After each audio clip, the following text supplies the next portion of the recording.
Hello everybody! So in this video, I'm going to be doing my review for Monarch Legacy of Monsters Episode 10. Now this is the season finale of Monarch, and let me just say, it ended off absolutely perfectly. Now yet again, this isn't going to be a whole entire review of every single thing that happened in the episode, just the things that I found very important. Also, yet again, want to give a quick spoiler warning alert for anyone who hasn't seen this finale. I'm sure you have, and if you haven't or you just don't have Apple TV Plus, you didn't get a chance to, then at least I'll be able to explain some stuff. Also, you can kind of just watch the whole entire infight on YouTube. But anyways, let's get right into this. I'm not even gonna lie, I just want to talk about the Godzilla vs. Ion Dragon fight first, and then I'll get into the other stuff. Because oh my gosh, this is possibly one of, if not the best we've ever seen Godzilla fight in the MonsterVerse. And yeah, sure, the fight was very short, but let's go back to 2014. In 2014, it was really dark, you could barely see anything. And King of the Monsters, there was this giant storm and it kept cutting back to the human characters. In Godzilla vs. Kong, that's where we actually got some really amazing kaiju fights that didn't constantly cut back to humans or wasn't obscured in some giant storm. And this fight in Monarch Legacy of Monsters does that exact same thing. We can actually see the fight so clearly. We can see Godzilla punching the Ion Dragon, swiping him, shooting his atomic breath, and it doesn't keep cutting back to humans. It's just a straight up whole entire fight scene. And the fight itself was actually very interesting. I really love Godzilla's fighting style here. Oh, and then of course we gotta talk about Godzilla's entrance. The point where you can actually see him floating down from the portal, and when he sticks his head out the portal and roars, oh my god, that has to be Godzilla's best entrance in the MonsterVerse. And all of the colors around him, the blue, the white, it reminded me a lot of Godzilla King of the Monsters. It was so good. As you guys know, Godzilla King of the Monsters is my favorite Godzilla movie, being the first Godzilla movie I ever watched in theaters. But anyways, it just brought me back to King of the Monsters with the filter they used and the blue lighting. It was great. And the CGI and special effects in this fight was some of the best in the show.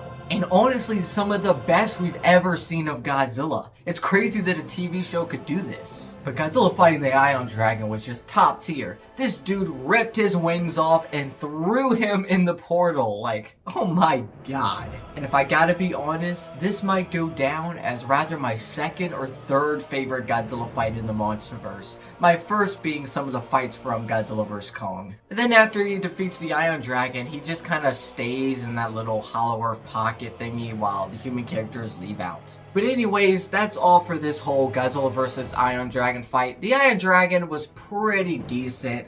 He wasn't anything super special or super dangerous. Godzilla kind of easily destroyed him. But anyways, I still really enjoyed that fight. Thank you so much Apple TV Plus and Legendary for getting us that fight. And I hope we get fights like that in Godzilla x Kong, please. But anyways, let's move on to the human characters. Now I know sometimes this could be the boring part of the video, but I'll actually say this is some of the best human stuff we've gotten. Especially the scene with Lee Shaw and Kiko. When Kiko finds out that she's only been down there for I think like 56 or 57 days, but really it's been like 57 days in present time. And then her just finding that out and seeing Lee Shaw old and seeing her cry and all that, it was a very good emotional scene. And it was handled so realistically. It felt like this person here actually just missed so much of her life. I don't know necessarily what made it so good, but there was just something about it. It just felt so real. And man, what a good way to end it off with the human characters. They finally leave that Axis Mundi, or however you pronounce that little Hollow Earth pocket place, and they end up on Skull Island with Apex. Now you may be wondering, why is Apex on Skull Island? Well, apparently, after Kentaro meets up with his dad and his dad leaves, Tim comes here and he's like, hey, we found some signals down in the little Hollow Earth pocket, and it may be people, it may be Kate. So then Kentaro goes to his dad and they apparently work together and they're like, Monarch's not going to invite us back in, and Tim even quit Monarch. So what other organization could they join?